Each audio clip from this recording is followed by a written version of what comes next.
Selamat datang di Kisah Mencekam, tempat di mana setiap cerita datang untuk memukau keberanianmu. Di sini, kita akan menyelami kisah-kisah horor yang tak hanya menakutkan, tapi juga penuh misteri dan keanehan yang sulit dijelaskan. Siapkan dirimu, matikan lampu, dan dengarkan dengan penuh perhatian. Karena kegelapan yang akan kita masuki tak pernah sama seperti yang kamu bayangkan. Jangan lupa, jika kamu suka dengan cerita yang membuat jantung berdebar dan bulu kuduk merinding, tekan tombol berlangganan dan ikuti perjalanan horormu bersama kami. Terima kasih. Rumah sakit anggrek terletak di pinggiran kota, berdiri megah dengan dindingnya yang sudah mulai kusam dimakan usia. Pada siang hari, aktivitas di rumah sakit terlihat biasa saja.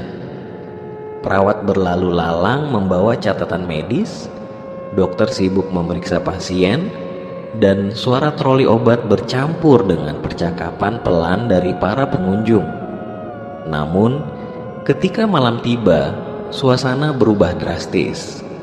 Hanya beberapa lampu koridor yang tetap menyala, menyisakan bayangan-bayangan panjang di dinding.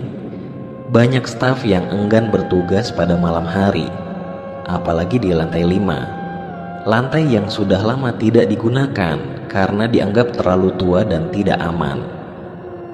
Malam itu, Siti, seorang perawat baru, dipanggil untuk berjaga malam.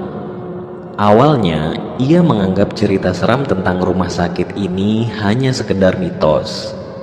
Ia mencoba meniru profesional, meskipun para seniornya sering mengingatkan agar tidak berjalan sendirian, terutama di lantai 5. Pukul 11 malam, setelah memeriksa kondisi pasien terakhir di lantai 3, Siti merasa haus dan menuju pantry untuk mengambil udara. Saat ia melewati tangga darurat, terdengar suara langkah kaki dari atas. Aneh, karena lantai 5 seharusnya kosong. Dengan rasa penasaran yang gelisah, ia memutuskan untuk naik dan melihat siapa yang ada di sana. Koridor lantai 5 gelap dan berdebu, hanya diterangi cahaya bulan yang masuk melalui jendela besar di ujungnya. Di tengah koridor, Siti melihat sosok wanita berkulit putih berdiri membelakanginya, berambut panjang dan tergerai. Wanita itu tampak menunduk, seperti sedang menangis. Siti mencoba menyapa dengan suara gemetar, "Maaf Bu, Anda tidak boleh di sini. Ini area terlarang." Wanita itu tidak menjawab. Perlahan dia kembali. Siti tertegun. Wajahnya pucat, matanya kosong, dan dari mulutnya mengalir darah segar yang tampak kontras dengan kulitnya yang putih. Siti terperanjat mundur, tetapi kakinya seperti terkunci di tempatnya. Sosok itu tiba-tiba bergerak cepat mendekatinya, tanpa suara. Jeritan Siti menggema di seluruh lantai, tetapi tidak ada yang mendengarnya. Keesokan harinya, para staf menemukan Siti terduduk di tangga darurat, wajahnya pucat pasi, dan ia terus-terusan berada di dekatnya. Dia menangis, dia memandang. Sejak kejadian itu, cerita tentang lantai 5 rumah sakit anggrek semakin menyeramkan. Beberapa orang percaya bahwa sosok wanita itu adalah arwah seorang pasien yang meninggal karena malpraktik di masa lalu. Namun, tidak ada yang tahu pasti. Yang jelas, lantai 5 tetap menjadi misteri yang tak terpecahkan hingga hari ini. Malam berikutnya, suasana di rumah sakit anggrek masih terasa mencekam. Siti belum kembali bertugas, dan para perawat lain mulai merasa gelisah. Cerita tentang sosok wanita di lantai 5 menyebar di antara staf, menambah keengganan mereka untuk bekerja malam. Namun, hidup di rumah sakit terus berjalan. Pak Herman, seorang petugas kebersihan senior, tetap menuliskannya dengan santai. Cerita-cerita itu cuma buat penakut fobian. Rumah sakit ini sudah tua, wajar kalau ada suara-suara aneh, katanya pada teman-temannya. Tapi malam itu, dia mengalami sesuatu yang tak akan pernah dia lupakan. Herman sedang mengepel lantai 3 sekitar pukul 1 dini hari. Koridor panjang itu kosong, hanya ada suara pelan dari roda pel yang ia dorong. Tiba-tiba, dari ujung koridor, ia melihat kursi roda tua yang biasa digunakan pasien bergerak perlahan. Awalnya, ia berpikir angin yang mendorong kursi itu. Tetapi, koridor itu tertutup rapat dan tidak ada celah angin masuk. Herman memutuskan untuk mendekat. Kursi itu berhenti sesaat, lalu dengan tiba-tiba roda bergerak lebih cepat ke arah berlawanan, seperti ada yang mendorongnya. Ia mencoba mengejar kursi itu, tetapi langkahnya terhenti ketika kursi roda itu berbelok ke sebuah ruangan bekas kamar operasi di ujung koridor. Ruangan yang sudah tidak digunakan selama bertahun-tahun. Pintu yang semula terkunci perlahan terbuka sendiri, menimbulkan suara decit panjang yang membuat bulu kuduknya berdiri. Belum selesai dengan kejadian itu, terdengar suara roda lain dari belakangnya. Kali ini, tempat tidur pasien yang besar, dilengkapi dengan tiang infus, mulai bergerak sendiri, meluncur perlahan di sepanjang koridor. Tempat tidur itu berhenti beberapa meter di depan Herman, lalu seolah-olah berbelok dengan sendirinya ke arah ruangan yang sama dengan kursi roda tadi. Dalam diam yang mencekam, Herman mendengar suara samar, seperti rintihan seorang wanita. "Tolong, aku sakit." Suara itu terdengar serak dan jauh, tapi cukup membuat Herman berlari meninggalkan pelnya, tak peduli lagi pada pekerjaannya. Keesokan harinya, para staf menemukan kain pel yang terletak di tengah koridor, dan salah satu kursi roda yang sebelumnya berada di gudang kini berada di kamar operasi lama, berdiri menghadap ke dinding.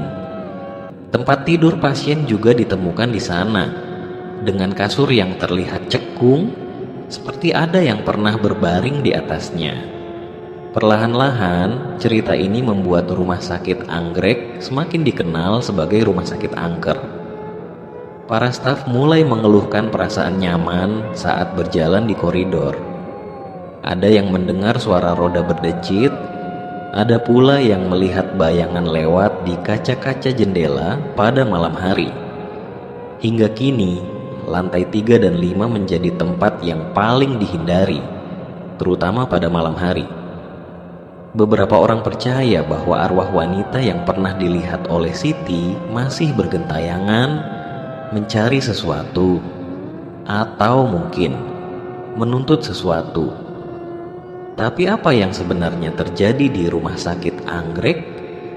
Tidak ada yang tahu pasti, dan misteri itu terus menjadi bahan bisik-bisik di antara mereka yang bekerja di sana. Seminggu setelah kejadian dengan kursi roda dan tempat tidur, suasana rumah sakit Anggrek semakin mencekam. Cerita tentang lantai 3 dan 5 terus menyebar, tetapi kebutuhan operasional rumah sakit membuat beberapa staf tetap berjaga-jaga di area tersebut. Namun, malam itu menjadi malam yang benar-benar menghantui semua orang. Pak Benny, seorang satpam baru yang belum terlalu percaya cerita-cerita seram, sedang melakukan patroli rutin malam. Ia berjalan melewati lantai 4 menuju tangga yang mengarah ke lantai 5, meskipun sudah diperingatkan oleh rekan-rekannya untuk menghindari tempat itu. Saat ia melewati ruang operasi yang sudah lama tak digunakan, ia mendengar suara pelan, seperti bunyi alat bedah. Merasa curiga, ia mendekati pintu kaca ruangan tersebut. Cahaya redup dari lampu darurat membuatnya bisa melihat ke dalam. Di sana, ia melihat seorang dokter sedang berdiri dengan seragam operasi yang sudah penuh noda darah. Tangan dokter itu memegang sesuatu yang berkilauan merah di bawah lampu, sebuah jantung yang masih berdetak pelan. Pak Benny berbaring, tubuhnya gemetar hebat, tetapi ia tidak mampu menghentikannya. Dokter itu perlahan mengangkat wajahnya. Matanya kosong, wajahnya penuh luka bakar yang menghitam, namun ia tersenyum lebar. Bibirnya bergerak seolah-olah mengatakan sesuatu, tapi suara yang keluar hanyalah desisan rendah. Dia masih hidup. Seketika lampu ruangan padam dan suara langkah kaki terdengar mendekat ke arah pintu. Benny berlari turun ke lantai 3 tanpa berpikir panjang, tetapi mimpi buruknya belum berakhir. Di ujung koridor lantai 3, ia melihat seorang suster berdiri memunggunginya, menggendong sesuatu. Bayangan tubuh suster itu bergoyang perlahan, seperti sedang menenangkan bayi yang menangis. Benny mendekat dengan hati-hati, berusaha apakah itu benar-benar suster atau hanya ilusi matanya. Saat ia semakin dekat, tangis bayi itu berubah menjadi suara rintihan yang memilukan. Suster itu perlahan-lahan menghidupkan kembali, menampilkan wajah yang memudar yang aneh. Ia menggendong bayi di pelukannya, tetapi bayi itu tidak seperti bayi biasa. Perutnya robek, organ-organnya terburai keluar, dan darah segar menetes ke lantai. Suster itu tersenyum lebar, lalu berkata dengan suara pelan, "Mau menggendongnya?" Sambil berjalan mendekati Benny, tangan yang berlumuran darah terulur ke arahnya. Benny mundur dengan tergesa-gesa, kakinya mengikuti sesuatu, membuatnya jatuh terjengkang. Dalam ketakutan, ia mulai menjauh, tetapi saat ia menengok lagi, suster itu dan bayinya sudah hilang, meninggalkan bercak darah di lantai. Benny akhirnya lari keluar dari rumah sakit tanpa menghiraukan siapapun. Keesokan harinya, ia mengundurkan diri, meninggalkan pekerjaannya tanpa memberikan alasan yang jelas. Setelah kejadian itu, banyak staf yang mulai melaporkan pengalaman serupa. Beberapa mengatakan mereka melihat dokter dengan jantung di tangan di kaca-kaca ruangan operasi, sementara yang lain mendengar tangis bayi di lorong lantai 3 saat malam hari. Cerita ini menambah daftar panjang misteri rumah sakit Anggrek yang kini tidak hanya ditakuti oleh staf, tetapi juga mulai menyebar ke masyarakat. Mereka percaya bahwa arwah para korban malpraktek atau kecelakaan medis di rumah sakit itu kembali untuk menunjukkan kisah pilu mereka, meminta keadilan yang tak pernah mereka dapatkan. Malam itu, 4 sahabat, Dara, Sisil, Bimo, dan Arya, memutuskan untuk menguji nyali di rumah sakit Anggrek. Mereka mendengar cerita seram tentang tempat itu dari internet dan merasa penasaran. Dara, yang terkenal memerintah, memimpin rombongan. Sisil, meskipun takut, ikut serta karena tidak ingin dianggap penakut. Bimo membawa kamera untuk merekam pengalaman mereka, dan Arya, yang gemar mengoleksi cerita horor, tak mau melewatkan kesempatan ini. Mereka memasuki rumah sakit sekitar pukul 11 malam, membawa senter dan perlengkapan sederhana. Suasana gelap dan sunyi menyambut mereka. Bau anyir dan dingin lembab mengunci ruangan-ruangan kosong. Mereka mulai dari lantai 1, berjalan melewati ruang tunggu yang penuh kursi berdebu. "Aku tidak tahu kenapa kita di sini," gumam Sisil sambil terus memegang lengan Dara. "Kalau ada sesuatu, aku tidak bertanggung jawab. Tenang aja, kita cuma lihat-lihat, jangan bikin panik sendiri," jawab Dara mencoba menenangkan. Saat mereka naik ke lantai 3, suasana mulai terasa berbeda. Udara menjadi lebih dingin, dan langkah kaki mereka terdengar menggema panjang. Di tengah koridor, Bimo berhenti sejenak. Kalian dengar nggak?" tanyanya sambil menyalakan kameranya. Semuanya bisa dibayangkan. Dari kesannya, terdengar suara roda berdecit, seperti kursi roda yang bergerak. Suara itu semakin mendekat. Sisil langsung meremas tangan Dara. "Aku tidak mau di sini," bisiknya panik. Namun, sebelum mereka sempat berbalik, sebuah kursi roda meluncur dari ujung koridor dengan kecepatan tinggi, berhenti tepat di depan mereka. Kursi itu kosong, namun rodanya masih berputar perlahan. Astaga, itu baru serem keren. ujar Arya sambil tertawa tegang, meskipun wajahnya sudah pucat. Kita harus keluar sekarang, tegas Sisil. Namun, Dara yang penasaran melangkah mendekati kursi roda itu. Tenang, gak ada apa-apa. Mungkin ini karena lantainya miring, katanya, meskipun terdengar bergetar. Saat ia menyentuh kursi roda itu, suara tangis bayi tiba-tiba terdengar, bergema di seluruh koridor. Mereka saling berpandangan, wajah mereka memucat. Suara itu berasal dari ruang perawatan di sebelah kanan.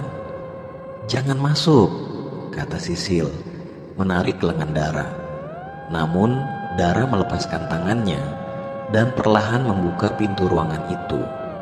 Dalam cahaya senter, mereka melihat sosok suster berdiri di tengah ruangan, memunggungi mereka, menggendong bayi yang tubuhnya penuh darah.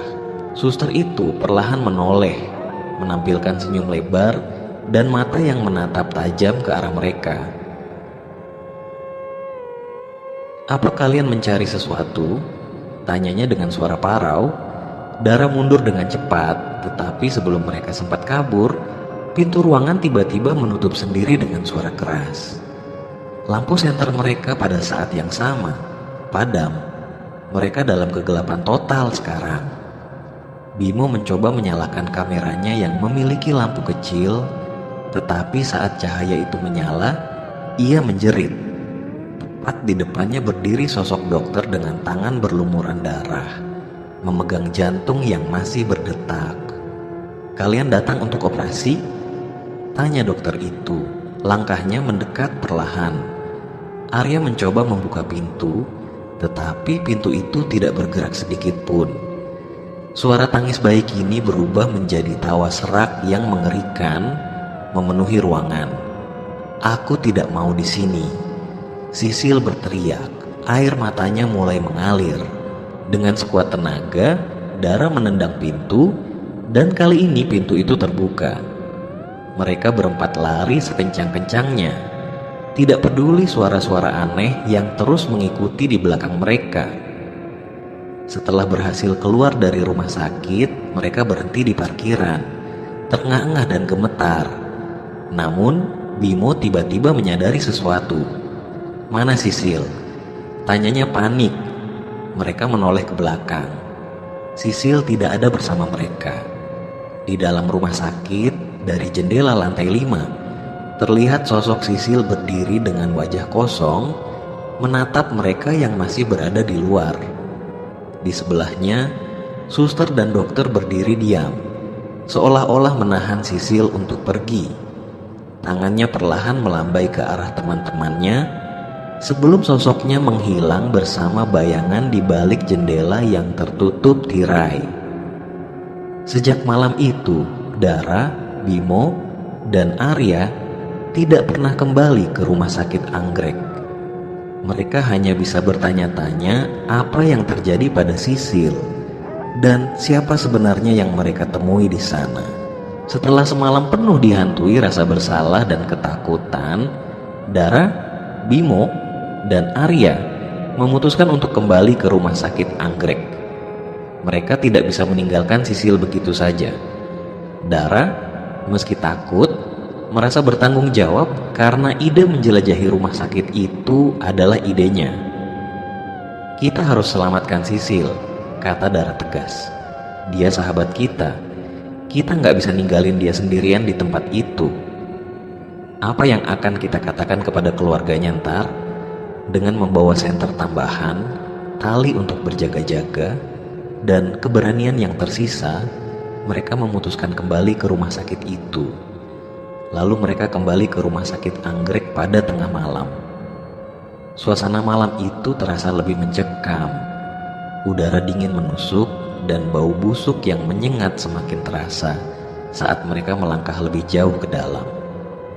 Mereka langsung menuju lantai 5, tempat terakhir mereka melihat Sisil. Namun, saat sampai di tangga, suara aneh datang dari lantai bawah. Seperti suara benda berat yang diseret. "Suara apa itu?" bisik Bimo. "Kayaknya dari arah kamar mayat," jawab Arya. berusaha menahan rasa gemetar di suaranya.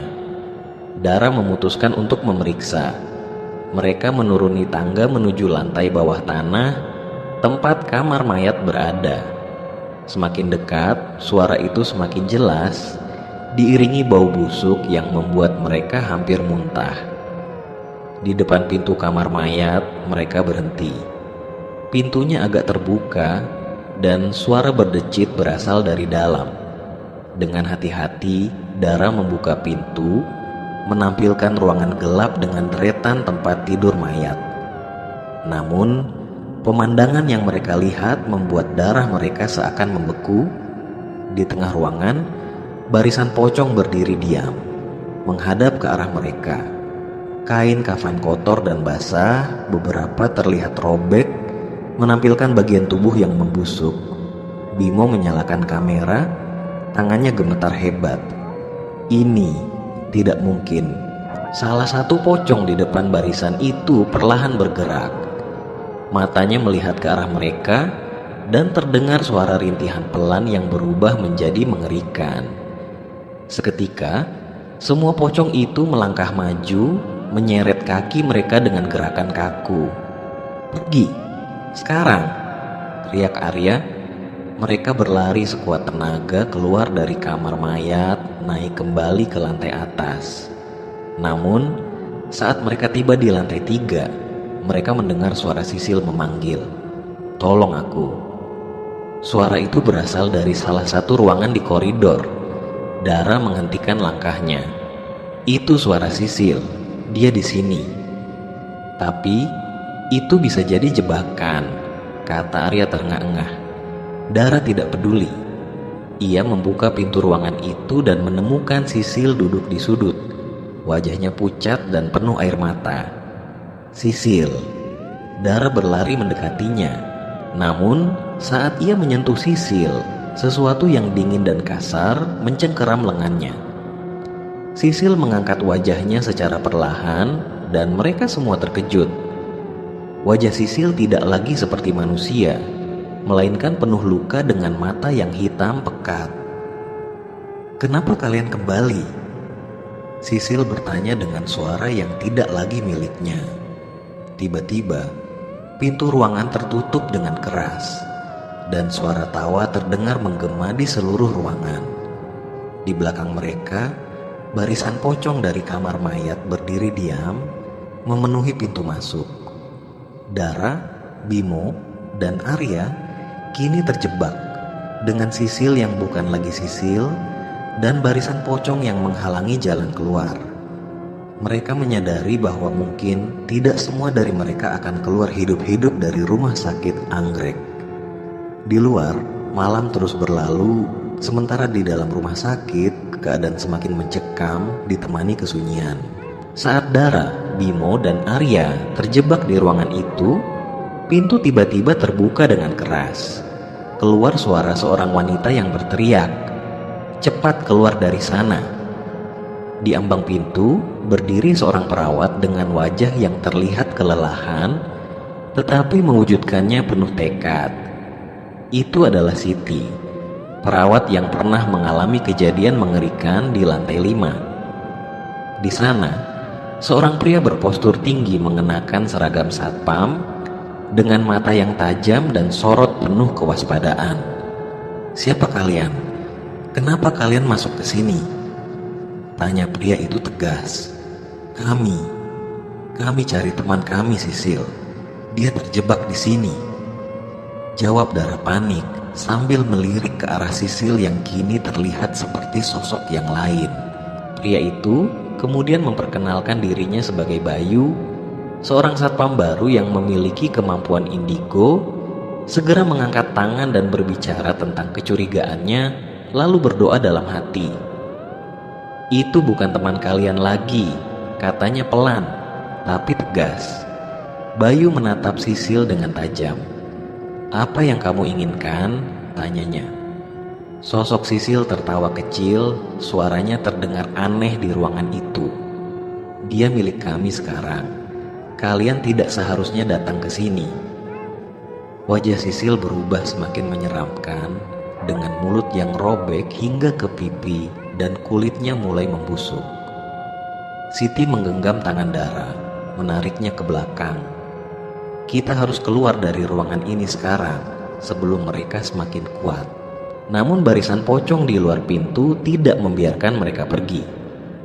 Bayu melangkah maju, menarik sesuatu dari kantongnya. Seikat daun sirih dan garam yang ia sebar di depan pintu. Ia melantunkan doa dengan suara lantang. Pocong-pocong itu mulai gemetar, tapi tidak mundur. "Aku butuh waktu," teriak Bayu kepada mereka. "Kalian pergi ke tangga darurat dan cari jalan keluar. Aku akan menahan mereka." "Kita nggak bisa ninggalin Sisil," protes Bimo. Siti menoleh tajam. "Itu bukan Sisil lagi. Kalau kalian tetap di sini, kalian semua akan bernasib sama." Dara dan Arya, meski berat hati, akhirnya mengikuti Siti keluar dari ruangan. Namun Bimo tetap bertahan, mencoba menarik Sisil, yang kini hanya duduk diam dengan senyum mengerikan. "Sisil, ini aku Bimo, bangun, kita pulang bareng." Sisil perlahan menoleh ke arah Bimo, tapi mata hitamnya menyiratkan sesuatu yang bukan lagi manusia. Tiba-tiba ia mencengkeram lengan Bimo dengan kekuatan tak wajar, membuatnya berteriak kesakitan. Bayu langsung bergerak cepat, menarik Bimo dengan paksa dan melemparkan garam ke tubuh Sisil. Sosok Sisil menjerit melengking, tubuhnya mulai mengeluarkan asap hitam. "Keluarkan dia dari sini sekarang," teriak Bayu. Mereka menyusuri koridor menuju tangga darurat. Saat menuruni tangga, suara langkah kaki dan tawa serak terdengar semakin dekat dari belakang mereka. Pocong-pocong itu mulai mengejar. Tubuh mereka melompat dengan kecepatan tak masuk akal. Ketika mereka akhirnya mencapai lantai dasar, Siti membimbing mereka ke ruang gawat darurat lama yang masih memiliki altar kecil, tempat staf rumah sakit dulu sering berdoa. "Di sini kita aman sementara," kata Siti sambil memasang garam di pintu masuk. Bayu menutup pintu dan duduk bersila di lantai. "Aku bisa merasakan arwah-arwah itu marah. Ada sesuatu yang terjadi di rumah sakit ini. Mereka tidak akan berhenti sampai mendapatkan apa yang mereka inginkan. Jadi kita harus bagaimana?" tanya Dara terengah-engah. Bayu menatap mereka dengan serius. "Kalian harus pergi sekarang. Aku dan Siti akan mencoba membuka jalan keluar. Tetapi jika kalian tetap berada di sini terlalu lama, kalian akan menjadi bagian dari mereka." Bimo yang masih terpukul berbicara pelan-pelan.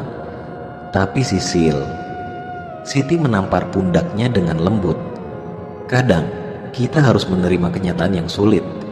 Sisil mungkin sudah tidak bisa diselamatkan."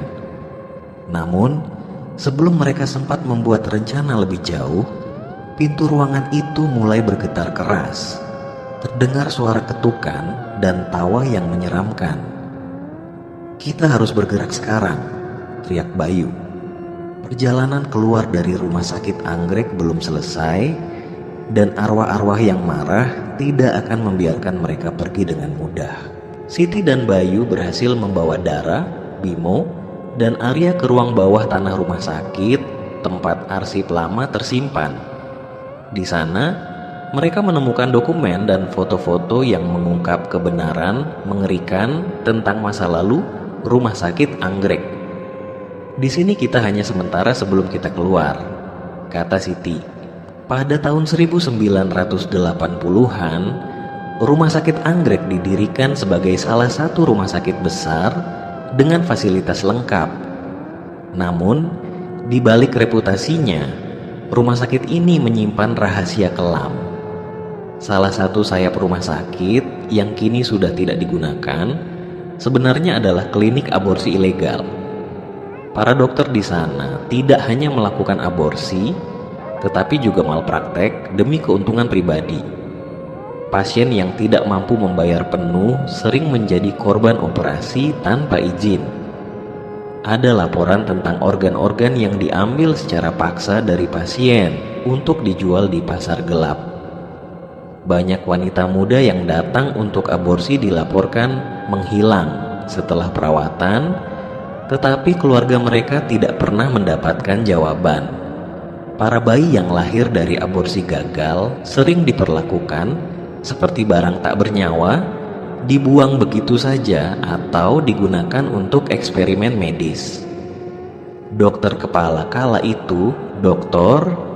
Surya, terkenal dengan senyum ramahnya, tetapi ia adalah otak di balik semua kejahatan ini. Ia dibantu oleh Suster Rahayu yang dikenal dingin dan tidak pernah banyak bicara. Namun, dalam kejadian kebakaran besar di tahun 1992 yang menghancurkan sebagian rumah sakit, Dr. Surya dan Suster Rahayu tewas bersama banyak pasien dan staf lainnya. Kebakaran itu diyakini disebabkan oleh percobaan medis yang gagal di ruang operasi. Sejak saat itu, arwah mereka dikabarkan menghantui rumah sakit, menuntut keadilan atas dosa-dosa mereka. Saat mereka membaca dokumen itu, Bayu tiba-tiba menjawab, "Sisil, aku bisa merasakannya," katanya. Dia masih di sini, tapi tidak utuh.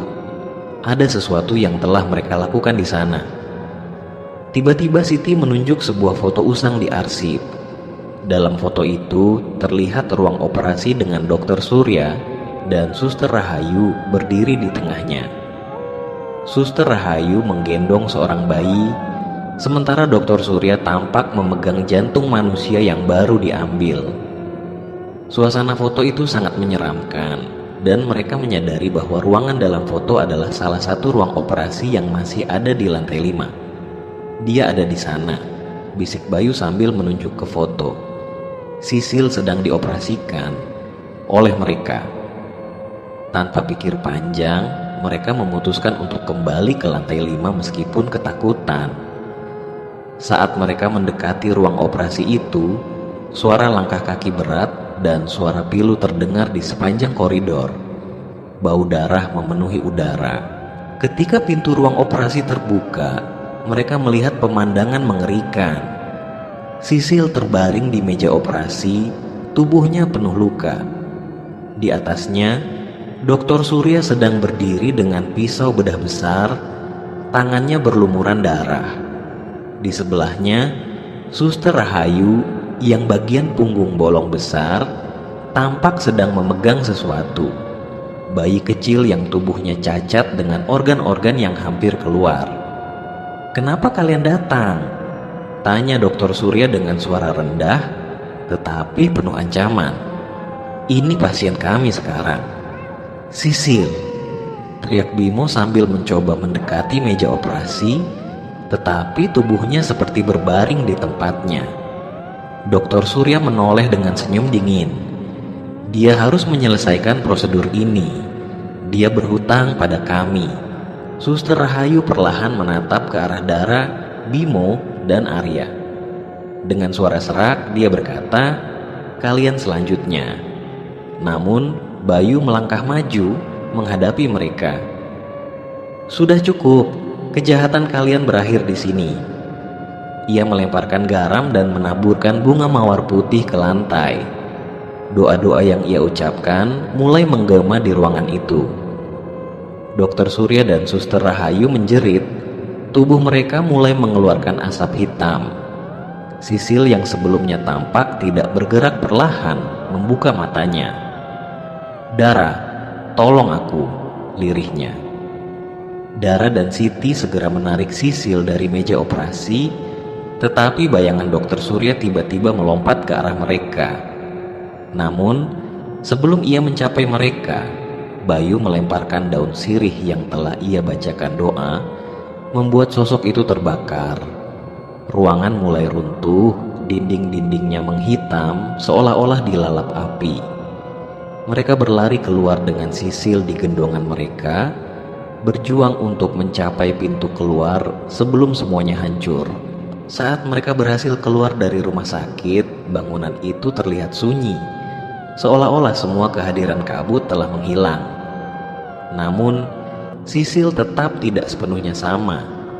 Tubuhnya lemah, dan ia sering berbicara tentang bayangan yang terus mengawasinya. Siti dan Bayu memutuskan untuk tinggal di dekat Sisil, menjaga dan melindunginya.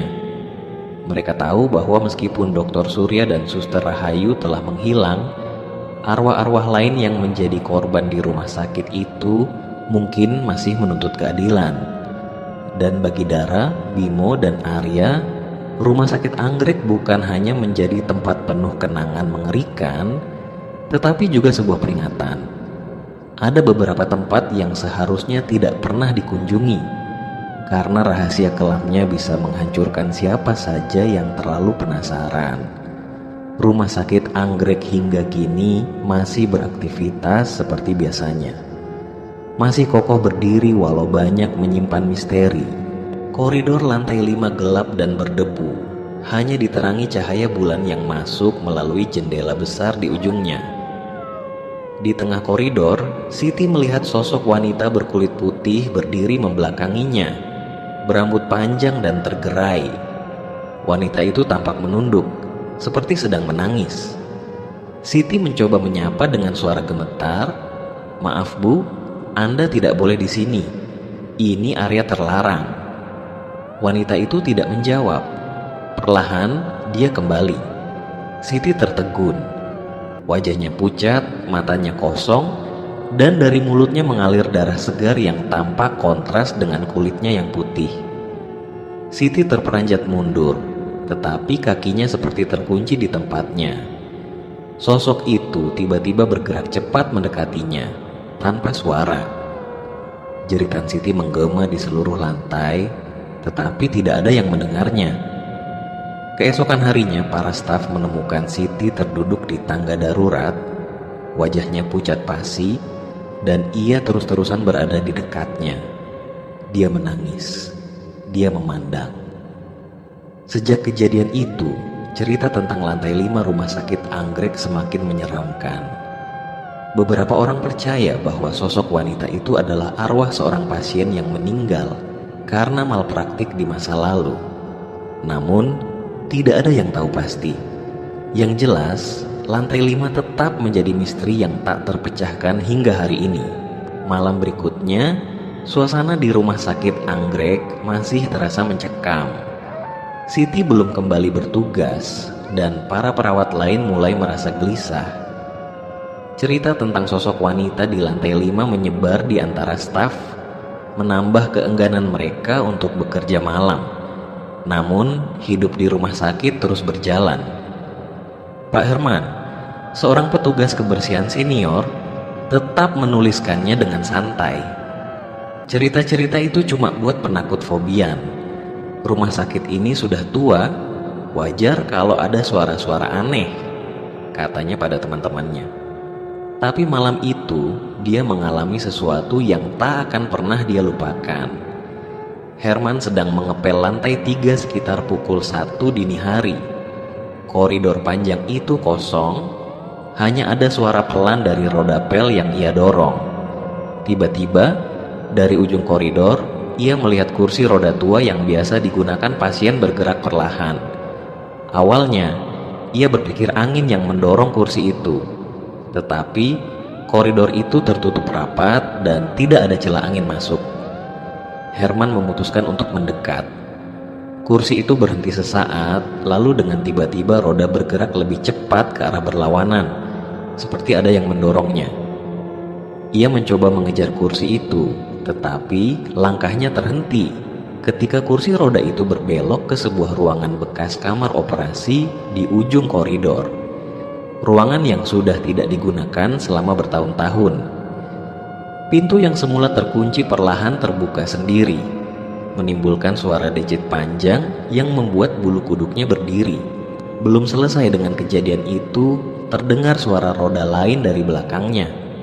Kali ini, tempat tidur pasien yang besar, dilengkapi dengan tiang infus, mulai bergerak sendiri, meluncur perlahan di sepanjang koridor. Tempat tidur itu berhenti beberapa meter di depan Herman. lalu seolah-olah berbelok dengan sendirinya ke arah ruangan yang sama dengan kursi roda tadi. Dalam diam yang mencekam, Herman mendengar suara samar, seperti rintihan seorang wanita. "Tolong, aku sakit." Suara itu terdengar serak dan jauh, tapi cukup membuat Herman berlari meninggalkan pelnya, tak peduli lagi pada pekerjaannya. Keesokan harinya, para staf menemukan kain pel yang terletak di tengah koridor, dan salah satu kursi roda yang sebelumnya berada di gudang kini berada di kamar operasi lama, berdiri menghadap ke dinding. Tempat tidur pasien juga ditemukan di sana, dengan kasur yang terlihat cekung, seperti ada yang pernah berbaring di atasnya. Perlahan-lahan, cerita ini membuat rumah sakit Anggrek semakin dikenal sebagai rumah sakit angker. Para staf mulai mengeluhkan perasaan nyaman saat berjalan di koridor.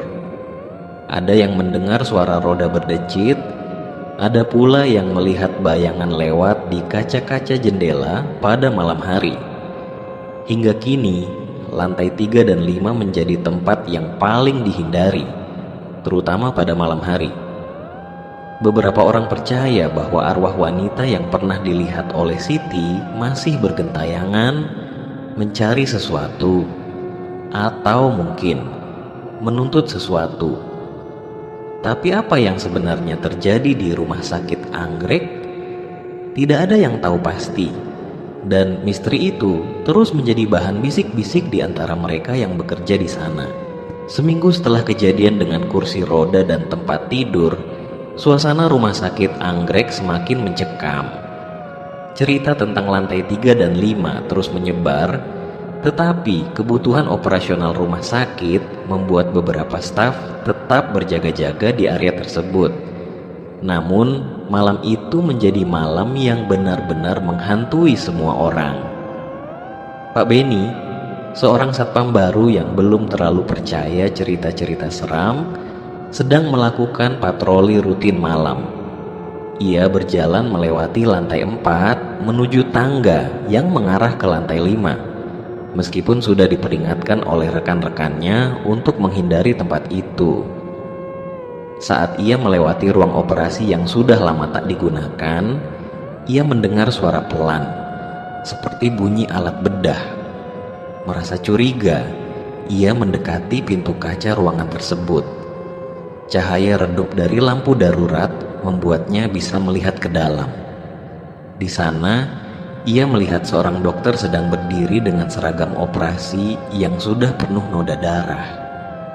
Tangan dokter itu memegang sesuatu yang berkilauan merah di bawah lampu, sebuah jantung yang masih berdetak pelan. Pak Benny berbaring, tubuhnya gemetar hebat, tetapi ia tidak mampu menghentikannya. Dokter itu perlahan mengangkat wajahnya. Matanya kosong, wajahnya penuh luka bakar yang menghitam, namun ia tersenyum lebar. Bibirnya bergerak seolah-olah mengatakan sesuatu, tapi suara yang keluar hanyalah desisan rendah. Dia masih hidup. Seketika lampu ruangan padam dan suara langkah kaki terdengar mendekat ke arah pintu. Benny berlari turun ke lantai 3 tanpa berpikir panjang, tetapi mimpi buruknya belum berakhir. Di ujung koridor lantai 3, ia melihat seorang suster berdiri memunggunginya, menggendong sesuatu. Bayangan tubuh suster itu bergoyang perlahan, seperti sedang menenangkan bayi yang menangis. Benny mendekat dengan hati-hati, berusaha apakah itu benar-benar suster atau hanya ilusi matanya. Saat ia semakin dekat, tangis bayi itu berubah menjadi suara rintihan yang memilukan. Suster itu perlahan-lahan menghidupkan kembali, menampilkan wajah yang memudar yang aneh. Ia menggendong bayi di pelukannya, tetapi bayi itu tidak seperti bayi biasa. Perutnya robek, organ-organnya terburai keluar, dan darah segar menetes ke lantai. Suster itu tersenyum lebar, lalu berkata dengan suara pelan, "Mau menggendongnya?" Sambil berjalan mendekati Benny, tangan yang berlumuran darah terulur ke arahnya. Benny mundur dengan tergesa-gesa. Kakinya mengikuti sesuatu, membuatnya jatuh terjengkang. Dalam ketakutan, ia mulai menjauh, tetapi saat ia menengok lagi, suster itu dan bayinya sudah hilang, meninggalkan bercak darah di lantai. Benny akhirnya lari keluar dari rumah sakit tanpa menghiraukan siapapun. Keesokan harinya, ia mengundurkan diri, meninggalkan pekerjaannya tanpa memberikan alasan yang jelas. Setelah kejadian itu, banyak staf yang mulai melaporkan pengalaman serupa.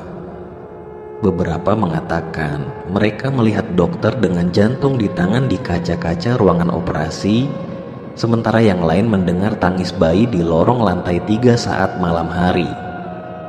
Cerita ini menambah daftar panjang misteri rumah sakit Anggrek yang kini tidak hanya ditakuti oleh staf, tetapi juga mulai menyebar ke masyarakat. Mereka percaya bahwa arwah para korban malpraktek atau kecelakaan medis di rumah sakit itu kembali untuk menunjukkan kisah pilu mereka, meminta keadilan yang tak pernah mereka dapatkan. Malam itu, 4 sahabat, Dara, Sisil, Bimo, dan Arya, memutuskan untuk menguji nyali di rumah sakit Anggrek. Mereka mendengar cerita seram tentang tempat itu dari internet dan merasa penasaran. Dara, yang terkenal memerintah, memimpin rombongan. Sisil, meskipun takut, ikut serta karena tidak ingin dianggap penakut. Bimo membawa kamera untuk merekam pengalaman mereka, dan Arya, yang gemar mengoleksi cerita horor, tak mau melewatkan kesempatan ini. Mereka memasuki rumah sakit sekitar pukul 11 malam, membawa senter dan perlengkapan sederhana. Suasana gelap dan sunyi menyambut mereka. Bau anyir dan dingin lembab mengunci ruangan-ruangan kosong. Mereka mulai dari lantai 1, berjalan melewati ruang tunggu yang penuh kursi berdebu. "Aku tidak tahu kenapa kita di sini," gumam Sisil sambil terus memegang lengan Dara. "Kalau ada sesuatu, aku tidak bertanggung jawab. Tenang aja, kita cuma lihat-lihat, jangan bikin panik sendiri," jawab Dara mencoba menenangkan. Saat mereka naik ke lantai 3, suasana mulai terasa berbeda. Udara menjadi lebih dingin dan langkah kaki mereka terdengar menggema panjang. Di tengah koridor, Bimo berhenti sejenak. Kalian dengar nggak?" tanyanya sambil menyalakan kameranya. Semuanya bisa dibayangkan. Dari kesannya, terdengar suara roda berdecit seperti kursi roda yang bergerak. Suara itu semakin mendekat. Sisil langsung meremas tangan Dara. "Aku tidak mau di sini," bisiknya panik. Namun, sebelum mereka sempat berbalik, sebuah kursi roda meluncur dari ujung koridor dengan kecepatan tinggi, berhenti tepat di depan mereka. Kursi itu kosong, namun rodanya masih berputar perlahan. "Astaga, itu baru serem keren," ujar Arya sambil tertawa tegang, meskipun wajahnya sudah pucat. "Kita harus keluar sekarang," tegas Sisil. Namun Dara yang penasaran melangkah mendekati kursi roda itu. "Tenang, gak ada apa-apa. Mungkin ini karena lantainya miring," katanya, meskipun terdengar bergetar. Saat ia menyentuh kursi roda itu, suara tangis bayi tiba-tiba terdengar, bergema di seluruh koridor. Mereka saling berpandangan, wajah mereka memucat. Suara itu berasal dari ruang perawatan di sebelah kanan. "Jangan masuk," kata Sisil, menarik lengan Dara. Namun Dara melepaskan tangannya dan perlahan membuka pintu ruangan itu. Dalam cahaya senter, mereka melihat sosok suster berdiri di tengah ruangan, memunggungi mereka, menggendong bayi yang tubuhnya penuh darah. Suster itu perlahan menoleh, menampilkan senyum lebar dan mata yang menatap tajam ke arah mereka. "Apa kalian mencari sesuatu?" tanyanya dengan suara parau. Dara mundur dengan cepat, tetapi sebelum mereka sempat kabur, pintu ruangan tiba-tiba menutup sendiri dengan suara keras. Lampu senter mereka pada saat yang sama padam. Mereka dalam kegelapan total sekarang. Bimo mencoba menyalakan kameranya yang memiliki lampu kecil, tetapi saat cahaya itu menyala, ia menjerit. Tepat di depannya berdiri sosok dokter dengan tangan berlumuran darah, memegang jantung yang masih berdetak. "Kalian datang untuk operasi?" tanya dokter itu. Langkahnya mendekat perlahan. Arya mencoba membuka pintu, tetapi pintu itu tidak bergerak sedikit pun. Suara tangis bayi kini berubah menjadi tawa serak yang mengerikan, memenuhi ruangan. "Aku tidak mau di sini." Sisil berteriak, air matanya mulai mengalir. Dengan sekuat tenaga, Dara menendang pintu, dan kali ini pintu itu terbuka. Mereka berempat lari sekencang-kencangnya, tidak peduli suara-suara aneh yang terus mengikuti di belakang mereka. Setelah berhasil keluar dari rumah sakit, mereka berhenti di parkiran, terengah-engah dan gemetar. Namun, Bimo tiba-tiba menyadari sesuatu. "Mana Sisil?" tanyanya panik. Mereka menoleh ke belakang. Sisil tidak ada bersama mereka. Di dalam rumah sakit, dari jendela lantai 5, terlihat sosok Sisil berdiri dengan wajah kosong, menatap mereka yang masih berada di luar. Di sebelahnya, suster dan dokter berdiri diam, seolah-olah menahan Sisil untuk pergi. Tangannya perlahan melambai ke arah teman-temannya, sebelum sosoknya menghilang bersama bayangan di balik jendela yang tertutup tirai. Sejak malam itu, Dara, Bimo, dan Arya tidak pernah kembali ke rumah sakit Anggrek. Mereka hanya bisa bertanya-tanya apa yang terjadi pada Sisil dan siapa sebenarnya yang mereka temui di sana. Setelah semalam penuh dihantui rasa bersalah dan ketakutan, Dara, Bimo, dan Arya memutuskan untuk kembali ke rumah sakit Anggrek. Mereka tidak bisa meninggalkan Sisil begitu saja. Dara, meski takut, merasa bertanggung jawab karena ide menjelajahi rumah sakit itu adalah idenya. "Kita harus selamatkan Sisil," kata Dara tegas. "Dia sahabat kita. Kita nggak bisa ninggalin dia sendirian di tempat itu." "Apa yang akan kita katakan kepada keluarganya ntar?" Dengan membawa senter tambahan, tali untuk berjaga-jaga, dan keberanian yang tersisa, mereka memutuskan kembali ke rumah sakit itu. Lalu mereka kembali ke rumah sakit Anggrek pada tengah malam. Suasana malam itu terasa lebih mencekam. Udara dingin menusuk dan bau busuk yang menyengat semakin terasa saat mereka melangkah lebih jauh ke dalam.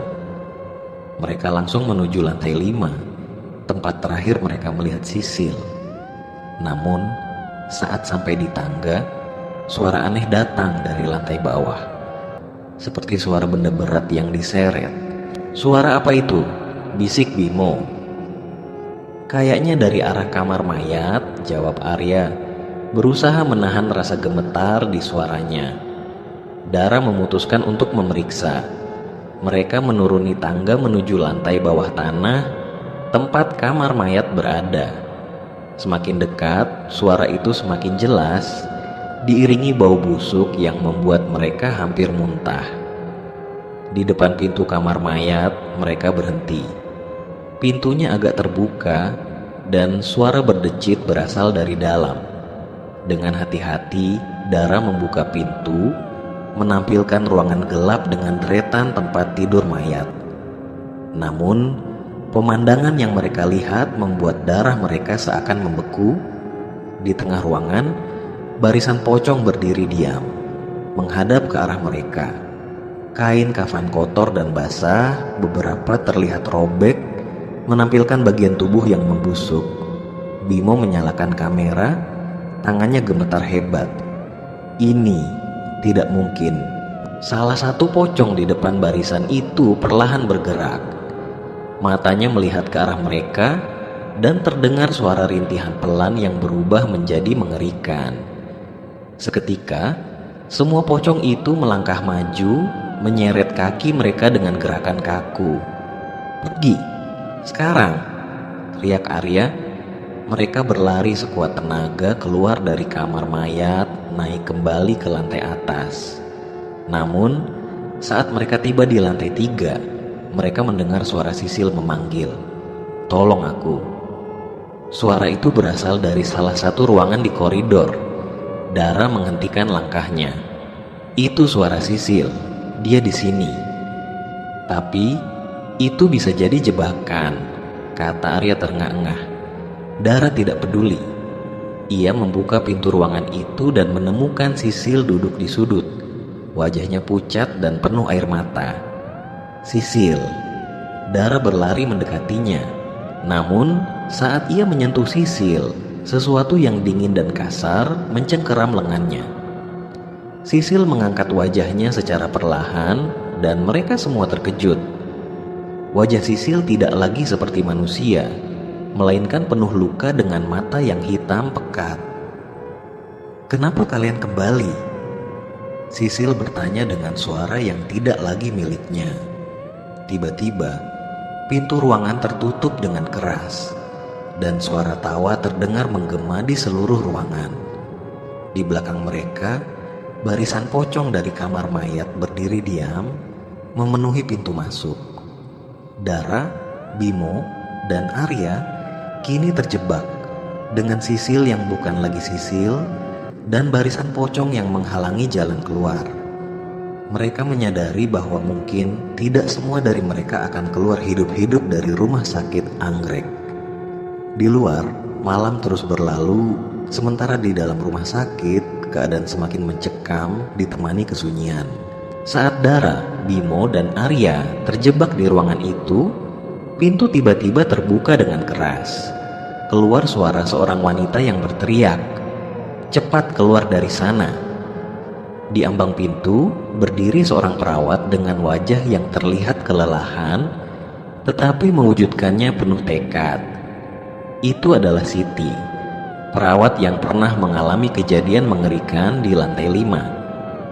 Di sana, seorang pria berpostur tinggi mengenakan seragam satpam dengan mata yang tajam dan sorot penuh kewaspadaan.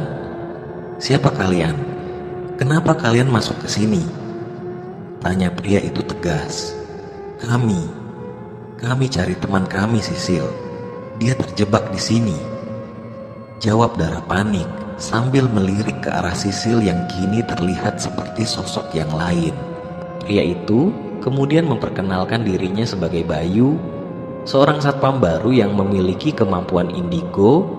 Segera mengangkat tangan dan berbicara tentang kecurigaannya, lalu berdoa dalam hati. "Itu bukan teman kalian lagi," katanya pelan, tapi tegas. Bayu menatap Sisil dengan tajam. "Apa yang kamu inginkan?" tanyanya. Sosok Sisil tertawa kecil, suaranya terdengar aneh di ruangan itu. "Dia milik kami sekarang. Kalian tidak seharusnya datang ke sini." Wajah Sisil berubah semakin menyeramkan, dengan mulut yang robek hingga ke pipi dan kulitnya mulai membusuk. Siti menggenggam tangan Dara, menariknya ke belakang. "Kita harus keluar dari ruangan ini sekarang, sebelum mereka semakin kuat." Namun barisan pocong di luar pintu tidak membiarkan mereka pergi. Bayu melangkah maju, menarik sesuatu dari kantongnya, seikat daun sirih dan garam yang ia sebar di depan pintu. Ia melantunkan doa dengan suara lantang. Pocong-pocong itu mulai gemetar, tapi tidak mundur. "Aku butuh waktu," teriak Bayu kepada mereka. "Kalian pergi ke tangga darurat dan cari jalan keluar. Aku akan menahan mereka."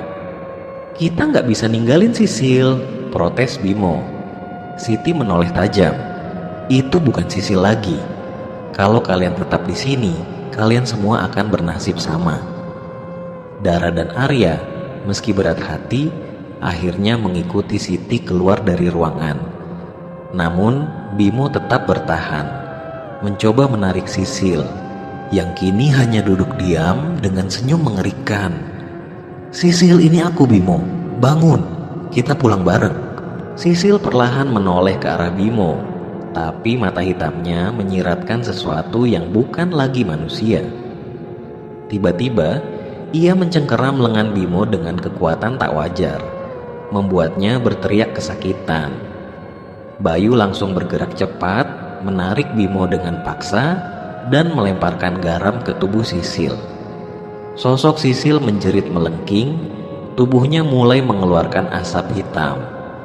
"Keluarkan dia dari sini sekarang," teriak Bayu. Mereka menyusuri koridor menuju tangga darurat. Saat menuruni tangga, suara langkah kaki dan tawa serak terdengar semakin dekat dari belakang mereka. Pocong-pocong itu mulai mengejar, tubuh mereka melompat dengan kecepatan tak masuk akal. Ketika mereka akhirnya mencapai lantai dasar, Siti membimbing mereka ke ruang gawat darurat lama yang masih memiliki altar kecil, tempat staf rumah sakit dulu sering berdoa. "Di sini kita aman sementara," kata Siti sambil memasang garam di pintu masuk. Bayu menutup pintu dan duduk bersila di lantai. "Aku bisa merasakan arwah-arwah itu marah. Ada sesuatu yang terjadi di rumah sakit ini. Mereka tidak akan berhenti sampai mendapatkan apa yang mereka inginkan. Jadi kita harus bagaimana?" tanya Dara terengah-engah. Bayu menatap mereka dengan serius. "Kalian harus pergi sekarang. Aku dan Siti akan mencoba membuka jalan keluar. Tetapi jika kalian tetap berada di sini terlalu lama, kalian akan menjadi bagian dari mereka." Bimo yang masih terpukul berbicara pelan-pelan. Tapi Siti menampar pundaknya dengan lembut. "Kadang kita harus menerima kenyataan yang sulit. Sisil mungkin sudah tidak bisa diselamatkan. Namun, sebelum mereka sempat membuat rencana lebih jauh, pintu ruangan itu mulai bergetar keras. Terdengar suara ketukan dan tawa yang menyeramkan. "Kita harus bergerak sekarang," teriak Bayu. Perjalanan keluar dari rumah sakit anggrek belum selesai, dan arwah-arwah yang marah tidak akan membiarkan mereka pergi dengan mudah. Siti dan Bayu berhasil membawa Dara, Bimo, dan Arya ke ruang bawah tanah rumah sakit, tempat arsip lama tersimpan. Di sana, mereka menemukan dokumen dan foto-foto yang mengungkap kebenaran mengerikan tentang masa lalu rumah sakit anggrek. "Di sini kita hanya sementara sebelum kita keluar," kata Siti. Pada tahun 1980-an, rumah sakit anggrek didirikan sebagai salah satu rumah sakit besar dengan fasilitas lengkap. Namun, di balik reputasinya, rumah sakit ini menyimpan rahasia kelam. Salah satu sayap rumah sakit yang kini sudah tidak digunakan sebenarnya adalah klinik aborsi ilegal. Para dokter di sana tidak hanya melakukan aborsi, tetapi juga malpraktek demi keuntungan pribadi. Pasien yang tidak mampu membayar penuh sering menjadi korban operasi tanpa izin. Ada laporan tentang organ-organ yang diambil secara paksa dari pasien untuk dijual di pasar gelap. Banyak wanita muda yang datang untuk aborsi dilaporkan menghilang setelah perawatan, tetapi keluarga mereka tidak pernah mendapatkan jawaban. Para bayi yang lahir dari aborsi gagal sering diperlakukan seperti barang tak bernyawa, dibuang begitu saja atau digunakan untuk eksperimen medis. Dokter kepala kala itu, Dr. Surya, terkenal dengan senyum ramahnya, tetapi ia adalah otak di balik semua kejahatan ini. Ia dibantu oleh Suster Rahayu yang dikenal dingin dan tidak pernah banyak bicara. Namun, dalam kejadian kebakaran besar di tahun 1992 yang menghancurkan sebagian rumah sakit, Dr. Surya dan Suster Rahayu tewas bersama banyak pasien dan staf lainnya. Kebakaran itu diyakini disebabkan oleh percobaan medis yang gagal di ruang operasi. Sejak saat itu, arwah mereka dikabarkan menghantui rumah sakit, menuntut keadilan atas dosa-dosa mereka. Saat mereka membaca dokumen itu, Bayu tiba-tiba menjawab, "Sisil, aku bisa merasakannya," katanya. Dia masih di sini, tapi tidak utuh. Ada sesuatu yang telah mereka lakukan di sana. Tiba-tiba Siti menunjuk sebuah foto usang di arsip. Dalam foto itu terlihat ruang operasi dengan Dokter Surya dan Suster Rahayu berdiri di tengahnya. Suster Rahayu menggendong seorang bayi, sementara Dokter Surya tampak memegang jantung manusia yang baru diambil. Suasana foto itu sangat menyeramkan, dan mereka menyadari bahwa ruangan dalam foto adalah salah satu ruang operasi yang masih ada di lantai 5. Dia ada di sana, bisik Bayu sambil menunjuk ke foto. Sisil sedang dioperasikan oleh mereka. Tanpa pikir panjang, mereka memutuskan untuk kembali ke lantai 5 meskipun ketakutan. Saat mereka mendekati ruang operasi itu, suara langkah kaki berat dan suara pilu terdengar di sepanjang koridor. Bau darah memenuhi udara. Ketika pintu ruang operasi terbuka, mereka melihat pemandangan mengerikan. Sisil terbaring di meja operasi, tubuhnya penuh luka. Di atasnya, Dokter Surya sedang berdiri dengan pisau bedah besar, tangannya berlumuran darah. Di sebelahnya, Suster Rahayu yang bagian punggung bolong besar tampak sedang memegang sesuatu. Bayi kecil yang tubuhnya cacat dengan organ-organ yang hampir keluar. "Kenapa kalian datang?" tanya Dokter Surya dengan suara rendah tetapi penuh ancaman. "Ini pasien kami sekarang." "Sisil," teriak Bimo sambil mencoba mendekati meja operasi, tetapi tubuhnya seperti berbaring di tempatnya. Dokter Surya menoleh dengan senyum dingin. Dia harus menyelesaikan prosedur ini. Dia berhutang pada kami. Suster Rahayu perlahan menatap ke arah Dara, Bimo, dan Arya. Dengan suara serak dia berkata, "Kalian selanjutnya." Namun Bayu melangkah maju menghadapi mereka. "Sudah cukup, kejahatan kalian berakhir di sini." Ia melemparkan garam dan menaburkan bunga mawar putih ke lantai. Doa-doa yang ia ucapkan mulai menggema di ruangan itu. Dokter Surya dan Suster Rahayu menjerit. Tubuh mereka mulai mengeluarkan asap hitam. Sisil yang sebelumnya tampak tidak bergerak perlahan membuka matanya. "Dara, tolong aku," lirihnya. Dara dan Siti segera menarik Sisil dari meja operasi, tetapi bayangan Dokter Surya tiba-tiba melompat ke arah mereka. Namun, sebelum ia mencapai mereka, Bayu melemparkan daun sirih yang telah ia bacakan doa, membuat sosok itu terbakar. Ruangan mulai runtuh, dinding-dindingnya menghitam seolah-olah dilalap api. Mereka berlari keluar dengan Sisil di gendongan mereka, berjuang untuk mencapai pintu keluar sebelum semuanya hancur. Saat mereka berhasil keluar dari rumah sakit, bangunan itu terlihat sunyi, seolah-olah semua kehadiran kabut telah menghilang. Namun Sisil tetap tidak sepenuhnya sama. Tubuhnya lemah, dan ia sering berbicara tentang bayangan yang terus mengawasinya. Siti dan Bayu memutuskan untuk tinggal di dekat Sisil, menjaga dan melindunginya. Mereka tahu bahwa meskipun Dokter Surya dan Suster Rahayu telah menghilang, arwah-arwah lain yang menjadi korban di rumah sakit itu mungkin masih menuntut keadilan. Dan bagi Dara, Bimo, dan Arya, rumah sakit Anggrek bukan hanya menjadi tempat penuh kenangan mengerikan, tetapi juga sebuah peringatan. Ada beberapa tempat yang seharusnya tidak pernah dikunjungi, karena rahasia kelamnya bisa menghancurkan siapa saja yang terlalu penasaran. Rumah sakit Anggrek hingga kini masih beraktivitas seperti biasanya. Masih kokoh berdiri walau banyak menyimpan misteri.